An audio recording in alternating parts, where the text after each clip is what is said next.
And also, Shanta has written a lot of books. The latest one being Cooking Together, a vegetarian co-op cookbook. Every year, working at the co-op, and also recipes from her native India. She's giving a show special today. Instead of $19, it's $15 cash or check. And also, the other books she's written, other avenues and flavors of India, will be on sale for $12. She should be on the table outside. Please, greet Shanta. Thank you. Thank you. Yeah, I'm so sorry there are no mirrors. That was really good. Yeah. Can everybody see? Yeah, I can talk loud, so that's not a problem. Okay. Oh, this isn't working. Now, can you hear me? No? Okay, somebody has to fix. This is not. Okay, can you hear me? Oh, I see. Oh, okay, it's not like a loudspeaker. Okay, I'll talk louder. Okay. Hey, thank you so much for coming to the World Vegetarian Day. And now, because we only have one day instead of the whole weekend, it's gotten busier and busier, which is kind of nice. And one of the last surveys, one of the health surveys that were taken in 2014, the government survey says that there are more and more people eating less and less meat. So that's always good. Not only that, but even people who are eating meat are eating more plant-based things such as vegetables and fruits. Another good news. So let's keep that trend going. For me, being vegetarian was not a problem because I was born and raised vegetarian by a Hindu family. The problem started when I came here and went to college here because the dorm did not have vegetarian menu. In fact, probably the only nutritious food that they had was meat. So they told me that, well, you know, America, this must have been late 60s. In America, you have to eat meat, you know. So I even tried to eat meat, but it didn't feel right. I felt like I was chewing on my shoes. So I figured that I have to learn how to cook. Back home, I didn't learn how to cook because I told my mother, I'm never going to get married, so I don't need to learn how to cook. Well, little did I know that I'll have to cook just to survive. So I opted out of the dorm and went to live with a family, which was great because they had a garden and they grew a lot of vegetables without pesticide, and this was before I even knew the word organic. So we had a lot of organic vegetables, and they didn't know what to do with the vegetables, so we made a good pair. They grew the vegetables, I cooked, but I had to learn from some of the people who were living near there, Indian family, and I wrote to my sisters and my mother, and they were really surprised that I wanted to learn how to cook. Anyway, that's where my cooking journey started, and it kept going. After I moved from New York to here, it was so much easier. Not only there were so many farmers market, so many vegetarians, but also I met other ethnic groups, some of you are sitting here, who taught me how to make a lot of food that wasn't Indian. As a result, I just exchanged a lot of recipes, and I started to write recipes, and I started to share cooking. So cooking together is definitely something I have been doing for way more than I have been part of the co-op. But the co-op movement taught me one more thing. When I came here and when I met people who were buying food in a club called Food Conspiracy, they also learned and taught each other not only the nutritional value of the food, but the spiritual value of the food by sharing the food, learning from each other. So I learned from being part of the Food Conspiracy, food buying clubs, how to share and enjoy and cherish food. That is something really novel right now among a lot of the young people who are used to doing grab and go.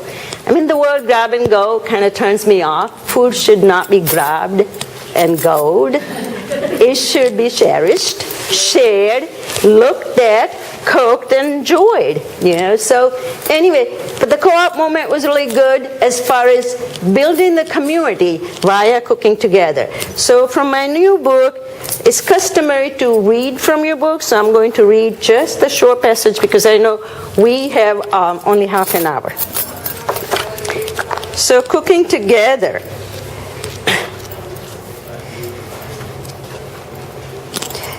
A sustainable food system of local organic farms and diversified mode of distribution requires consumer to be more conscious of their food consumption and lifestyle choices. Shopping from direct sources, from co-op, from small store, mom and pop, preparing food with family members and friends, all are individual choices that yield powerful results. And these choices can greatly add to our health, well-being, and to the wealth and strength of our community. For many of us, changing habits and patterns of food and preparation may amount to be a new way of life. This is a kind of going back to where we started, going back to homesteading, stocking pantry, cooking food every day, or at least once a week, and sharing fresh food. All of these activities encourage connection with our loved ones and a lot of bond with spiritual benefits. Practice of this kind reconnects us with nature and the food itself. Welcome to the food revolution. Thank you. Anyway, if we run out of the flyers, which we might, I would love you to put your name and email address, but write it clearly so I can email you the recipes, okay, in the PDF attachment. So what we're going to do today is aloo gobi, okay? And aloo Kobi or aloo Nani Kobi, I don't know if you've seen this. This is how Brussels sprouts are grown. So this was about this big. I bought it from the farm in Half Moon Bay. And you just pluck them out like so. You know, they come right out like that. And when you bite like this, they are so white at the stem. And just a few hours later, they will turn brown.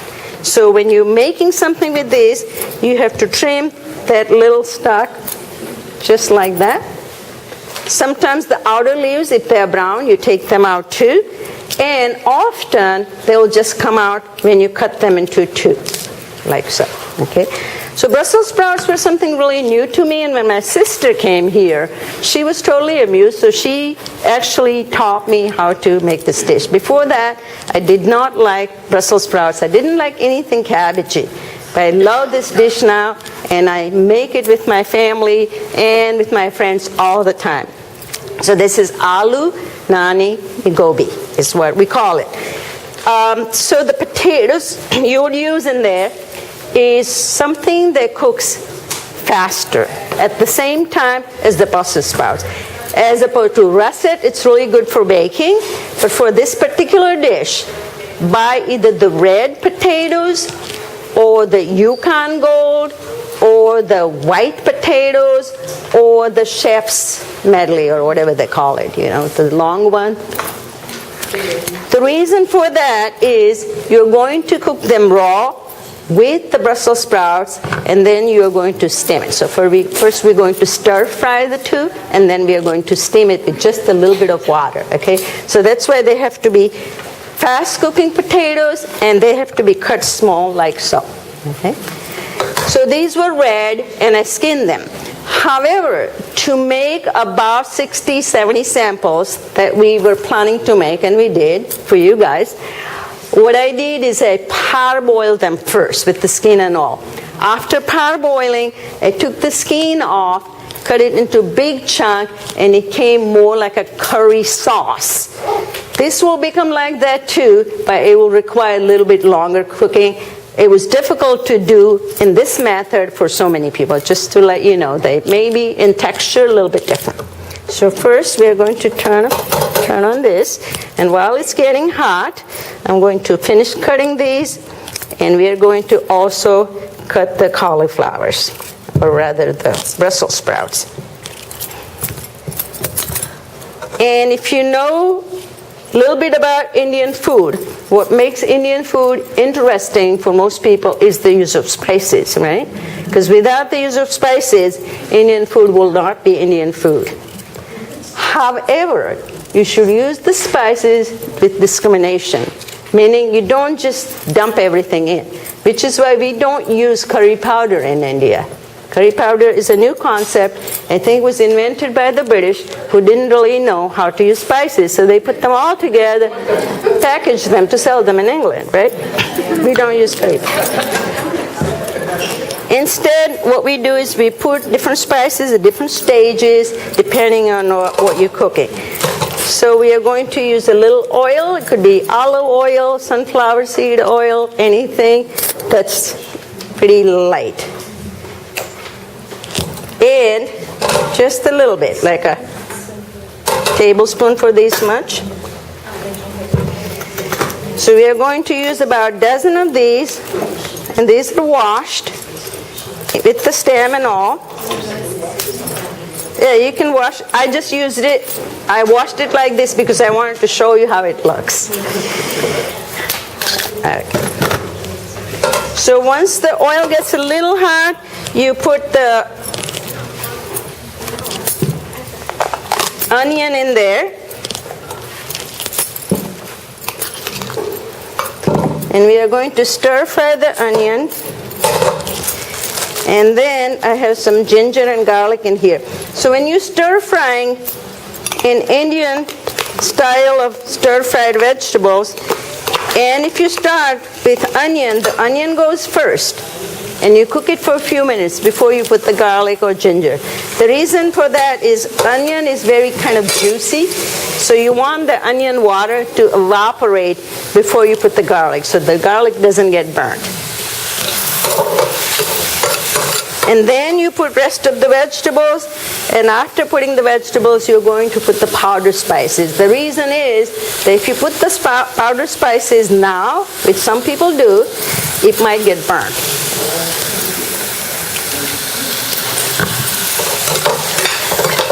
Everyone can see that? So once it gets a little bit translucent, that's when we're going to put the garlic and ginger.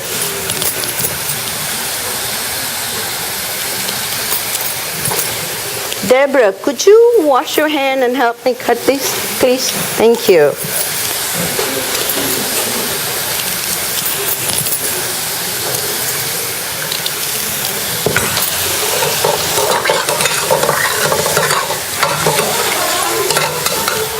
So it's getting there. Translucent means that it shouldn't really change the color as yet. It shouldn't get brown, but it should just get like opaque.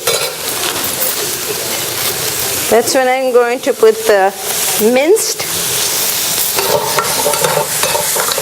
garlic and ginger is like this. I don't peel it, but I shred it using a cheese shredder. Okay, so here it is. I just need this halved. I would say 6 more. That'd be really wonderful.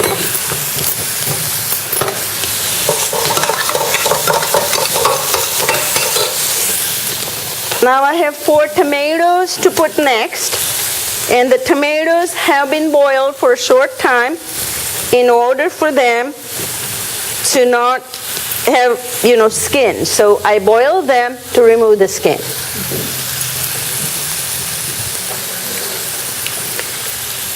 Four large Roma tomatoes. Right now the tomatoes are really nice and juicy. Oh, here, you can have this. So now it's getting slightly brown. That is when you put the tomatoes. I'm ambitious. If we can finish this on time, I'm going to show you something new that's not even in the description, okay? Some of you may have seen it if you've taken my cooking class. So once it's a little bit brown, put all the tomatoes with the juice and all, and a little bit of water.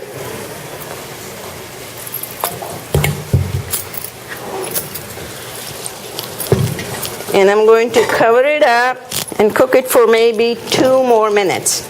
Okay. And then I'm going to add all the potatoes and the Brussels sprouts. And after cooking that for a few minutes, I'll put the powdered spices. Thank you so much. So this one was about this long, and I had 2 of those, so it made a lot of curry. So you'll get plenty of samples. Everybody's seen cilantro. A little bit of cilantro goes a long way, but in the samples that I'm preparing, I did not put cilantro because some people don't like it. Yet I wanted to show you what it likes, right? So everybody's seen cilantro. This goes usually on top. I like to put it in any kind of curry or dal soup later, so people who love it can put a lot of it. People who hate it can leave it out. Okay, so that's your cilantro. I prefer lime as opposed to lemon whenever it's possible in my cooking. So even when I say put lime, I really mean, when I say lemon, I really mean lime. Okay. So I want to show you a little tiny tool that I have that really works well with fresh tomatoes. You can use canned tomatoes when the fresh tomatoes are difficult to find, but not in California. You can find them, even the heirloom are available here year-round. But when you have fresh tomatoes and they're chunky, this is a good little gadget. The reason I use these, as opposed to putting in the blender or food processor to make a sauce, is I don't want to cut into the seeds, because tomatoes have seeds and they're fine, they're nutritious, but when you crush them, they impart kind of a bitterness that I don't like.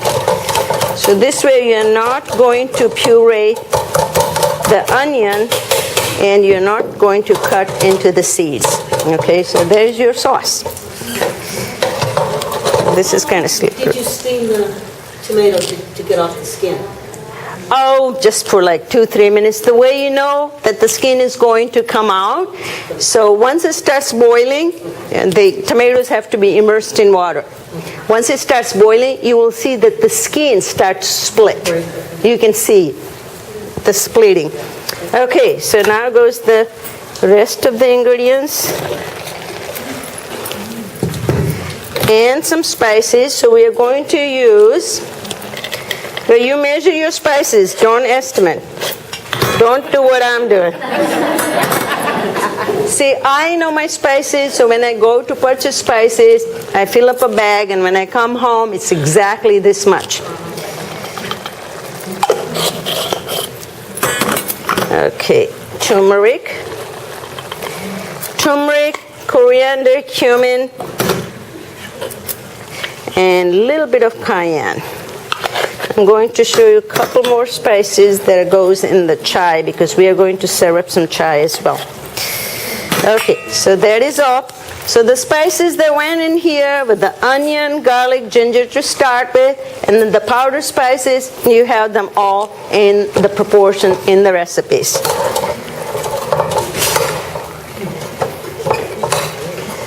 So I'm going to just show you how it works. Then we are going to send this in the kitchen. They will finish cooking because the stove in the kitchen works a lot better.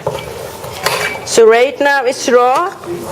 After you cook it in a moderate heat, it is going to take about 15 minutes or 20 minutes, depending on how small the potatoes are cut and how fresh the Brussels sprouts are. Have you ever used yam instead of potato? You can use yam. I have used yam. I have also used butternut squash. That works really. The butternut squash, you have to first steam it. Okay, otherwise it's hard to cut. Once you steam it, it's so much easier to. So steam the butternut squash first, then cut into a little bit bigger pieces than you would cut potatoes, because it falls apart. But it really makes a nice gravy. And you will need a little bit more lemon juice or lime juice, because butternut squash is sweet. So this gets cooked. I forgot to trim this. This gets cooked for about 15-20 minutes, and it's done. So I'm going to have them finish cooking over there in the kitchen. Got it? So the curry sample that the aloo Nani gobi curry sample you'll be getting, the sauce is more, looks like more like a gravy because I parboiled the potatoes, okay? This will be a little bit less like gravy. Hello guys, can you finish cooking this at low heat for about 15 minutes? Make sure that it doesn't burn. Thank you. Okay, this way we can make a second thing. Okay, we are going to make cashew chutney. And it's raw food. And partially because I wanted to show off my little toy. I have a big food processor, but I got this little one. It's so easy for me to take it to libraries and so on.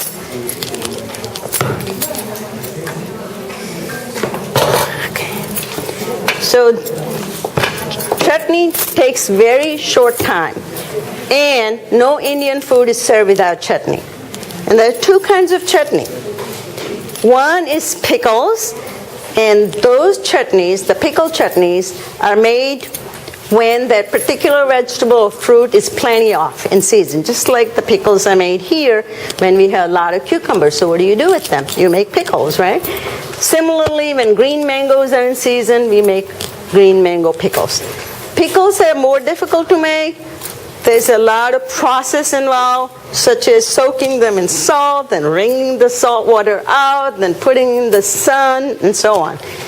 We don't really have the sun here often. So anyway, even back home, the pickles are often bought from Gandhi stores. Gandhi stores has Gandhi store factories. Basically, the old ladies who have been doing this for ages are making them for you. And then they put them in the jar, and some of this imported here.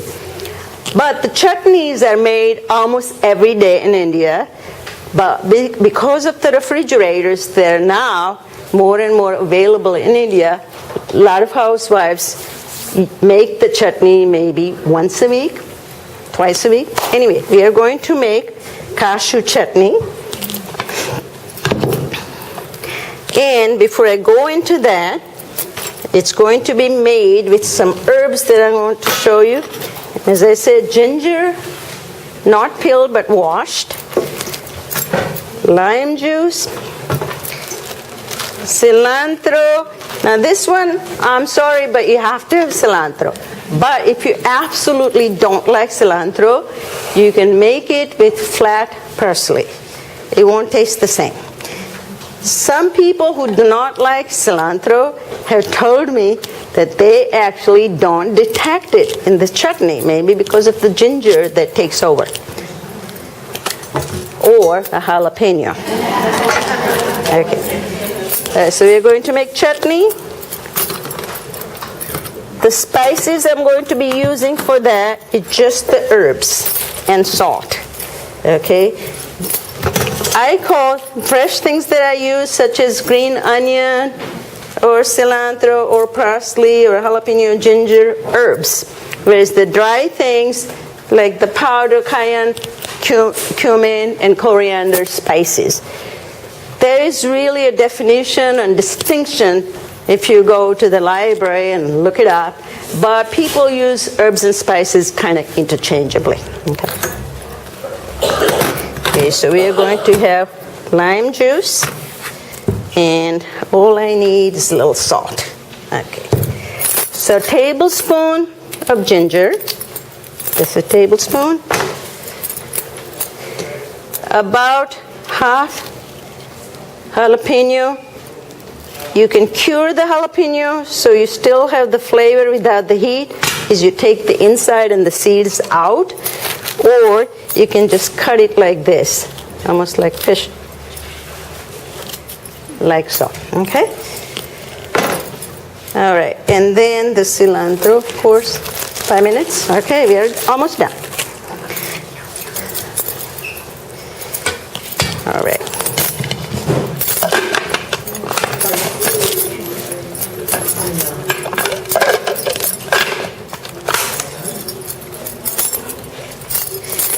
Plugging in is helpful.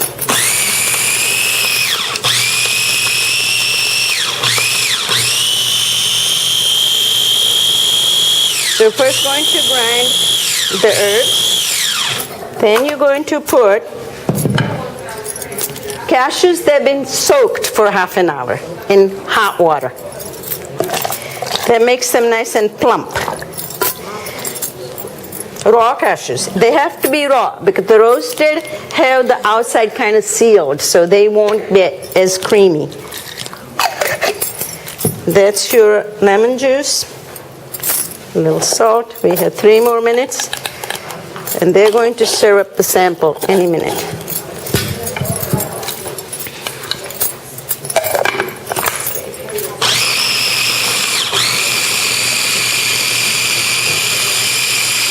The consistency of the chutney can vary. Sometimes it's really, really liquidy, like the tamarind chutney or mint chutney you may have had, because you want to use it as a dipping sauce. This is going to be kind of chunky, so you can use this almost like a pate in a celery stick or carrot stick or some crackers. You can have it for afternoon chai. You can have it on top of fish. No, I'm sorry, it's a vegetarian crowd. But I don't eat fish, but... Vegetarians around.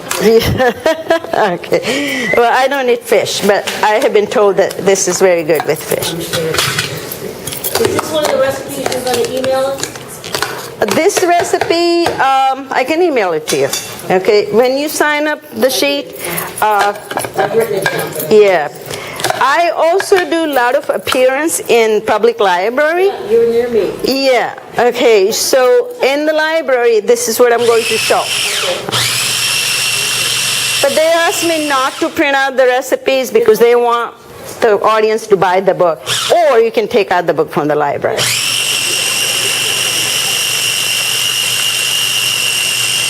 Okay, it's done.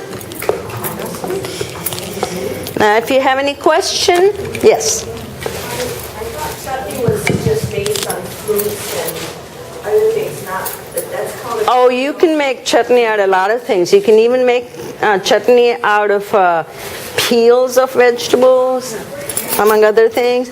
You can make it out of nuts. Like this one you can make with peanuts. I used to do it peanuts and yogurt, but then I went vegan or semi-vegan, and also a lot of people in my audience were allergic to peanuts, so I had to have something.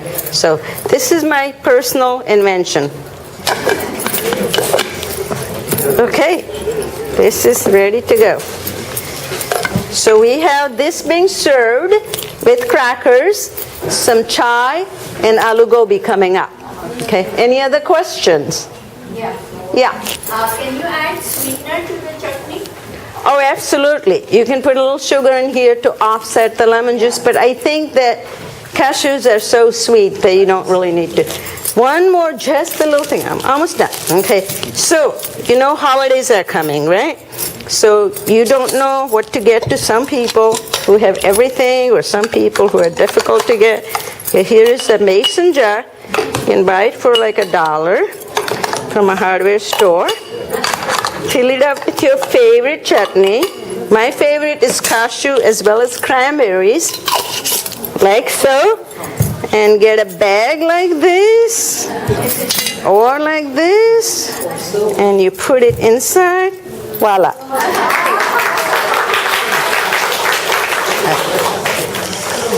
And if you want to be more elaborate, you give them a book. Okay, thank you so much. I'll be at my booth with Other Avenues. I'm going to volunteer at the Other Avenues booth in the big room, so you can come, look at the book, buy the book. I'll be here for a little bit too, but we're going to give out the samples now. Samples.